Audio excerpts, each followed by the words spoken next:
Ja som slúbila, že prezradím môj príbeh. Moje meno je Slávka Betáková a priznám sa, že s panickými atakmi som bojovala úplne od detstva. Preto všetko, čo vám hovorím, tak mám tisíckrát vyskúšané. Hovorím z vlastnej skúsenosti a keď mi ty budeš hovoriť, čo prežívaš v rámci svojho panického ataku, tak ver mi, že ja to dôverne poznám. Ako dieťa sa mi stalo, že som veľmi rýchlo vyrástla. A tým, že som vyrástla, tak to telo nemalo dostatok živín, ono nemalo dostatok sily na to, aby dokrvilo mozog, ktorý sa nachádza niekde úplne hore.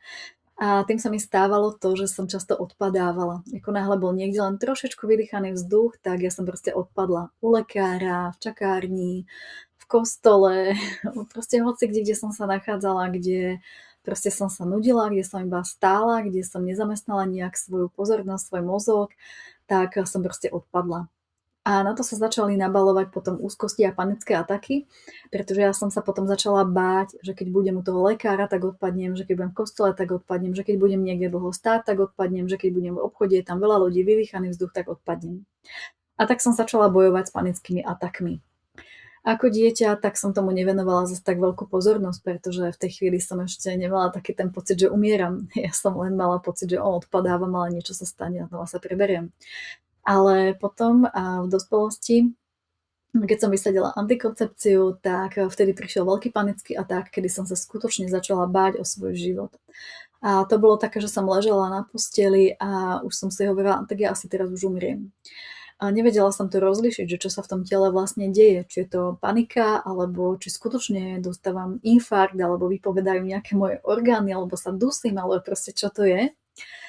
A potom som začala užívať nejaké výživové doplnky, panické ataky proste zase zmizli, to telo sa proste po tej antikoncepcii zrovnalo a znova sa objavili panické ataky, keď som sa niekoľkokrát za sebou nakazila brušnou chrípkou.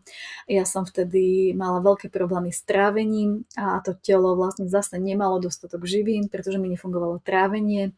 Ja mám vrodený problém, čo sa týka môjho trávenia, že je proste oslabené.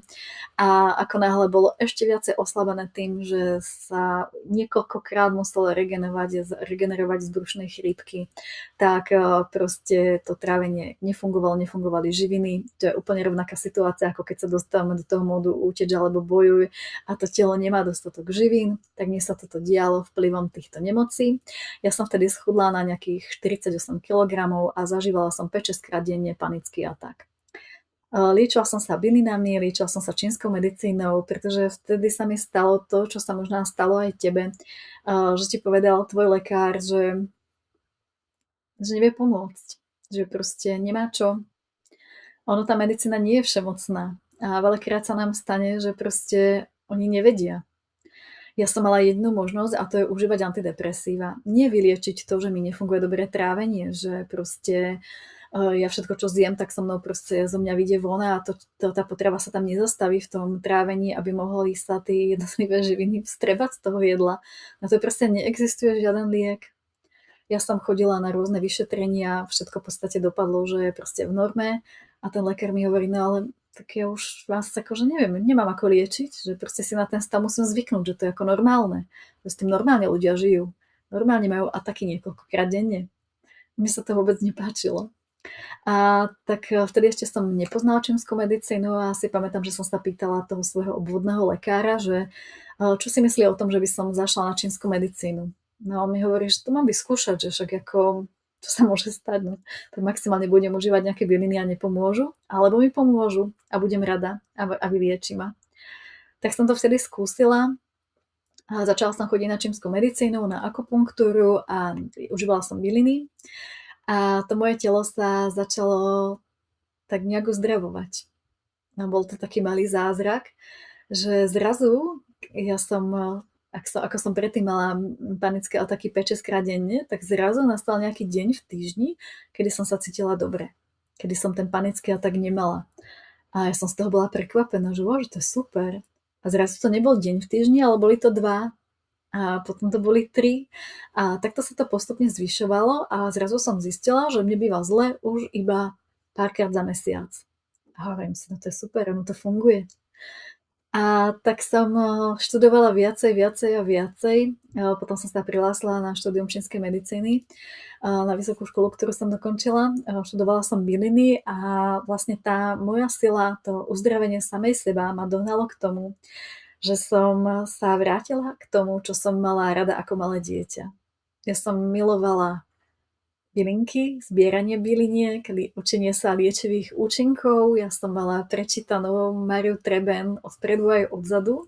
Chodila som do zdravotníckeho kurzu a ja som si vlastne tak vtedy uvedomila v tomto období života, že čínska medicína je niečo, čo spája vlastne moje hobby, to, čo som vždy milovala ako dieťa, s tým, čo by som mohla možno v budúcnosti robiť.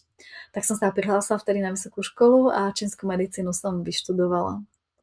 Všimla som si, že ja sa do panických atakov prakticky alebo do úzkosti dostávam potom už iba v situáciách, kedy je moje telo nevyživené, kedy nemá stravu v ten daný moment, kedy ju potrebuje. Čiže napríklad mi býva zle, keď sa nenaobedujem vtedy, kedy mám, alebo ak v strave nemám dostatočné množstvo proteínov, tak ako to telo vyžaduje. Ale to bol kľúč k tomu, aby som pochopila, čo sa vlastne v tom tele deje a aby som tým panickým atakom vedela zabrániť, tak ako to potrebujem. A neskôr sa znova objavili úzkosti a panické ataky, bolo to v období perimenopauzy, vtedy som mala okolo 40 rokov, ale bola som o poznanie múdrejšia, i keď tam som mala kameň úrazu v tom, že ja som sa dostávala do hypoglykémie, ktorá je veľmi podobná tomu úzkostnému stavu a tomu panickému ataku. A ja som sa musela naučiť a rozlíšiť, čo sa vlastne deje a pochopiť, že toto nie je panický atak, toto už je hypoglykémia. Našťastie zase mala som po ruke tú najsilnejšiu zbraň, ktorú som poznala, a to boli bylinky čínskej medicíny a akupunktúra, ktorá mi pomohla a ja som sa v priebehu pár mesiacov znovu zbavila všetkých úzkostí, panických atakov, hypoglykémie a problémov vysokého kortizolu, budenie sa o 3 hodiny ráno a nemožnosť zaspať a ďalších symptómov, ktoré bežne ženy mávajú.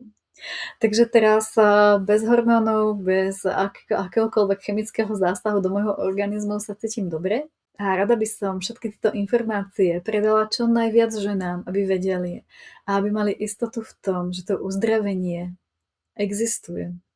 Že my nemusíme vôbec trpieť, že nemusíme trpieť žiadnym symptómom, nemusíme trpieť nespavosťou a už vôbec nemusíme trpieť žiadnymi úzkosťami ani panickými poruchami.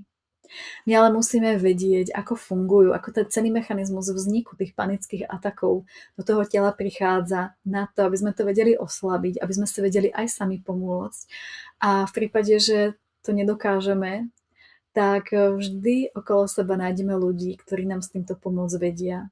A to sú terapeuti čínskej medicíny, tak ako som ja, pretože my poznáme celý ten mechanizmus fungovania tých panických atakov na to, aby sme vedeli naordinovať tie správne bylinky, aby sa telo znovu dostalo do kľudu, vyliečilo sa, aby malo dostatok živín, aby tie panické ataky neprichádzali.